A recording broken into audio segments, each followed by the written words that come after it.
Check in with our buddy Jamal Crawford, NBA on TNT analyst, and was sixth man of the year 3 times. Played for 9 teams over 20 seasons. Great to see you again. How's the jumper? Still sweet. Played last night. Good to see you as well, Dan. Okay, your son is a 6th grader? 6th grader, yes. Is he being recruited right now? I wouldn't say he's being recruited right now, but people know about him right now, and that's interesting to me because I wasn't known until I was 16. But as a parent, how do you keep your 6th grade son grounded from that? Hey, you got a long time before you get to college basketball here. Yes, we had a talk before we actually start playing AAU, or before he started playing. And I told him, I said, you know what?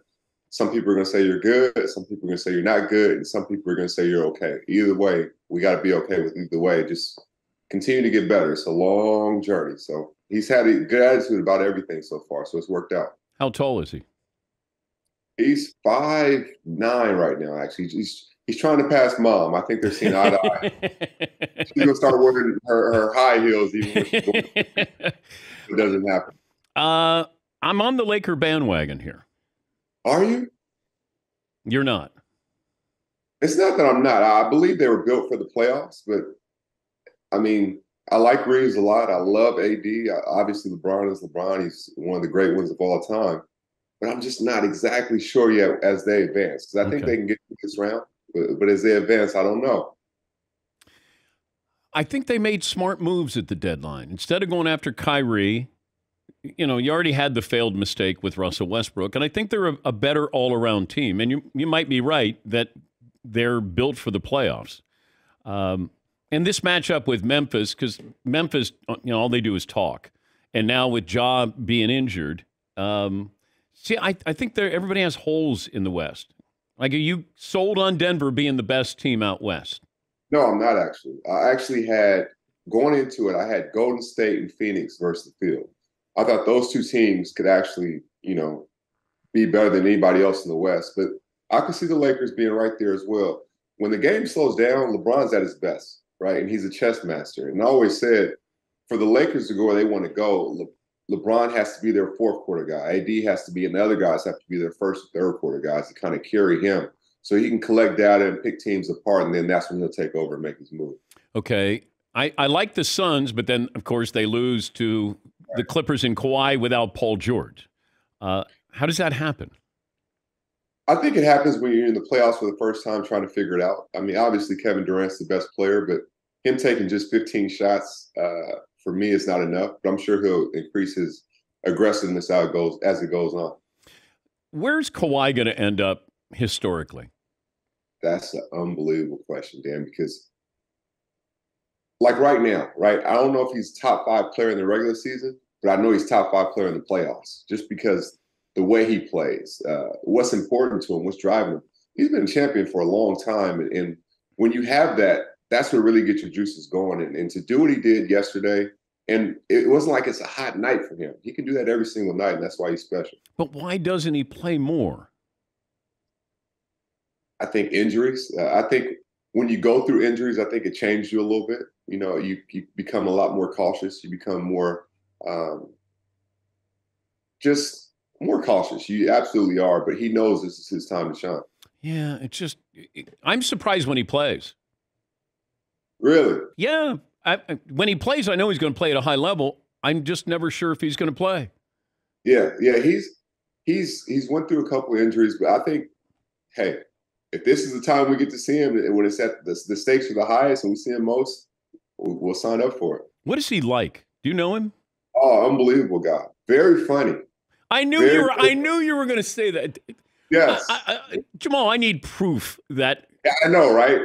He very talkative, very fun, very normal. I think. Okay, mystique. Jamal, people say this about Bill Belichick. They'll be like, man, is he funny? And I'll go, no, he's not.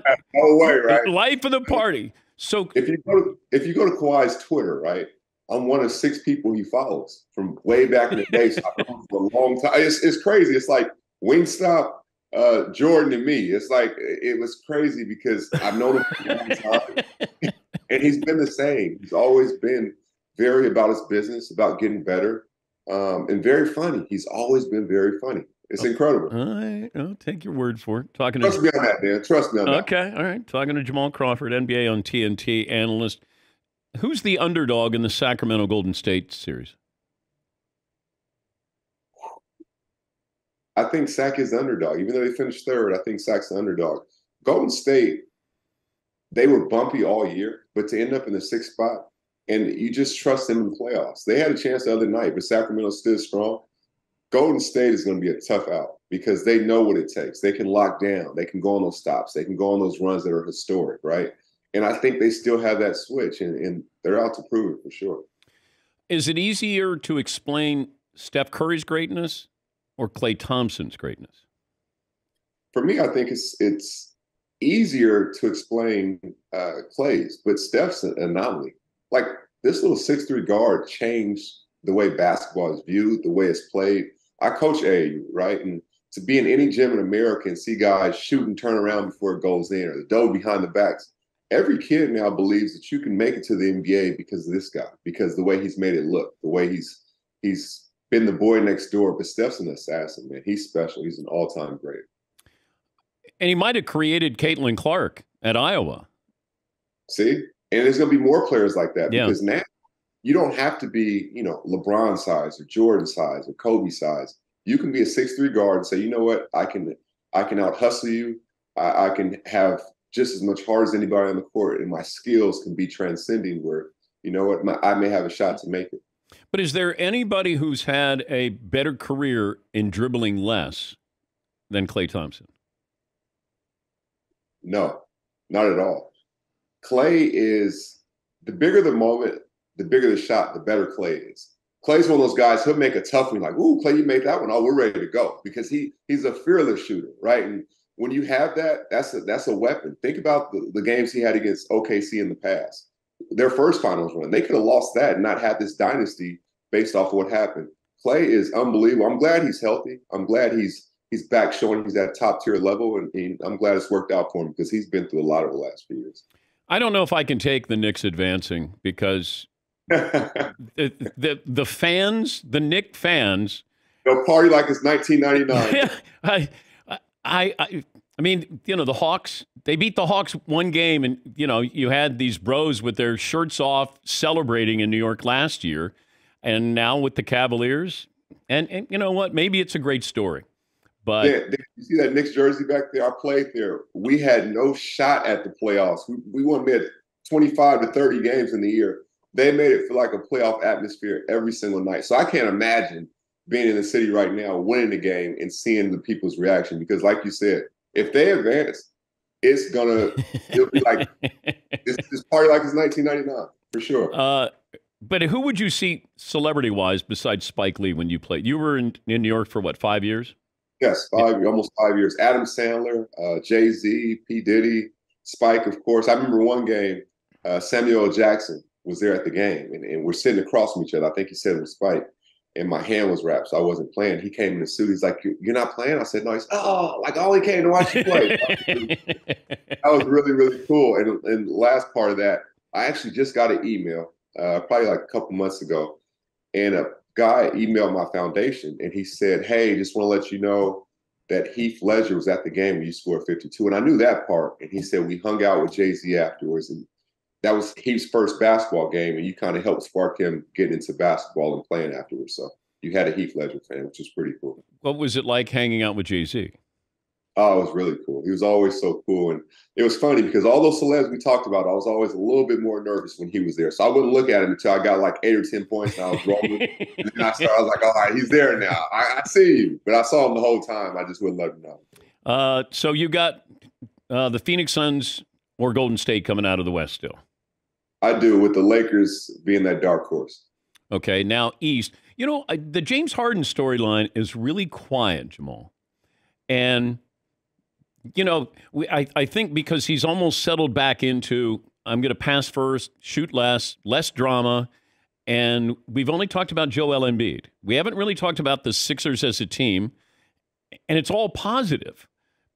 I don't know how dangerous you think Philadelphia is, but, man, if I was going to Their odds are long, but I would jump on that because I think everybody's talking about Boston or Milwaukee.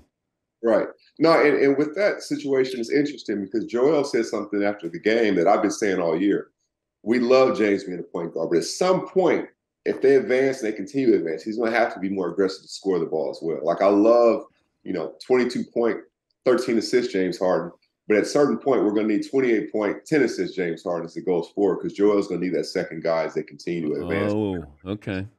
Doc's playing well, but he has that gear, but he's going to have to show it more as it continues to go further. But he's playing unbelievable right now, being that point guard. Who do you like coming out of the East? I still like Boston. Okay.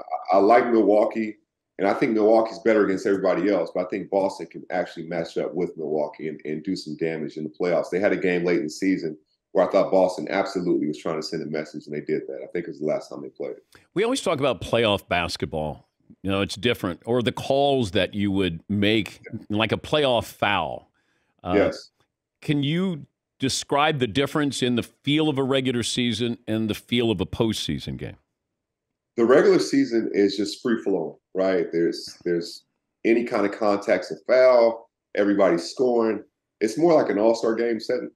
In the playoffs, Dan, let's say we were playing, right? And we're going to 15. And it's 14-14, and that last point is aggressive, it's tough.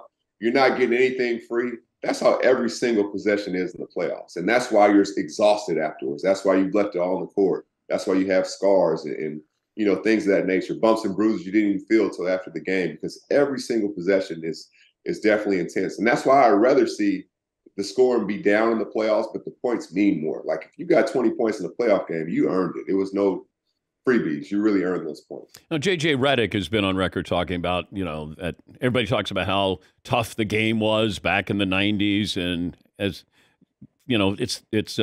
he thinks it's as physical or it's overrated how physical it was back then. And I said to him, the greatest player in the history of the sport got knocked down every time he went to the hoop by the Detroit Pistons. There was you can say there's star treatment, but, they wrote a book called The Jordan Rules about beating up Michael Jordan. They're not writing any books about beating up Joel Embiid. No, and I agree with you, Dan. I love JJ, former teammate, one of my close friends, but absolutely it was more physical. Not just the physicality. When you get continuously beat like that when you're going to the basket, it's going to play on you mentally too. Do you really want those 2 points? Going for it every single time. So the physical is one thing, but the playoff, the mental is something else. So it was definitely more physical back in the day. Well, I could hand check you. Not only hand check, you can hand check and guide somebody where you wanted them to go. Like you can physically say, no, Derek Harper was the best at it. He would guide you where he wanted you to go. So 2 points then, to me, it meant a lot more because it was just so hard to get. Okay, but could Steph Curry be Steph Curry back then, given how how you could play?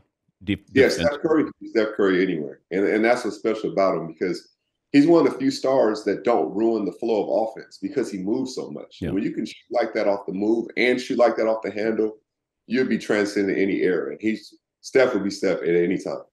No question, he's the greatest shooter of all time. No question. Because most guys we talk about, the Reggies, the Rays, they do it mostly with somebody else creating the offense for them. Not saying they couldn't do it off the dribble. He does it off of both. And in the space he creates, the gravity he pulls. Like he's shooting 5 feet, 6 feet, 7 feet behind the three-point line with confidence. So when you do that, you give space to everybody else. And that's another way to make your teammates better. Okay, 1-3, you're going to pass to somebody or you're going to take it yourself. So game 7. The one guy in NBA history you want taking the 3 with the game on the line is who? Let me take you out of it because you should pick yourself. Yeah. Right. The one person that you want taking that 3. Steph Curry. And the reason why is, let's say I ran a play for him and he came off a pin down. If he didn't have it, he can still create something off the dribble to create anything. You can give him this much space. And Steph Curry's great at the tough shots too. His threes are worth more than anybody else's in history because they're so deflating. Some people in the stands are doing this. Some are cheering. Some are like, I can't believe what I just saw. Steph Curry's the one guy I want taking that shot. God, I just can't imagine what it's like to go out there and know there is the potential of being embarrassed. But do you guys get embarrassed when you're guarding somebody who's supposed to be great? For sure. He absolutely is trying to demoralize you as well. He'll do it with a smile. And it's incredible because he's the boy next door, but he's an assassin. So he thrives off that. He becomes a bigger monster. He goes from 6'3" to 7 feet because he's taking your fans, making them his. He's getting joy with everybody else, and he's trying to turn your lights out. And then you watch, and the ball doesn't even touch the net. Like it just the net doesn't even move. It's like, oh my gosh. Well, I know he and Steve Kerr would have these free throw shooting contests that if you had to swish it, like you couldn't hit rim, or if you did, then that counted as a miss. And it's almost like I'm surprised when Steph does draw iron with anything. It's just that's that like pure. Yeah, it's a different level of shooting. That's like perfection shooting, right? It's not about even making the shot. Yeah. I want it to go in where it doesn't touch anything, right? How many strands did it touch up there? Oh, none. Okay, well, that's a good shot for me. Great to talk to you. And hopefully we'll catch up again. And good luck, more importantly, being a parent. Oh, it's the coolest thing. Thanks so much, Dan. Now, do you want him to be like you or like Steph? Let's do somewhere in between. If he can take some of both, I think he'll be all right. No, there's no NIL yet for your sixth grader. No NIL. No, okay. That's coming. We're still, it is, but as long as he keeps the love of the game, everything else will take care of itself. Good to talk to you again. Thank you, Jamal. Thank you, Dan. Appreciate it. That's Jamal Crawford.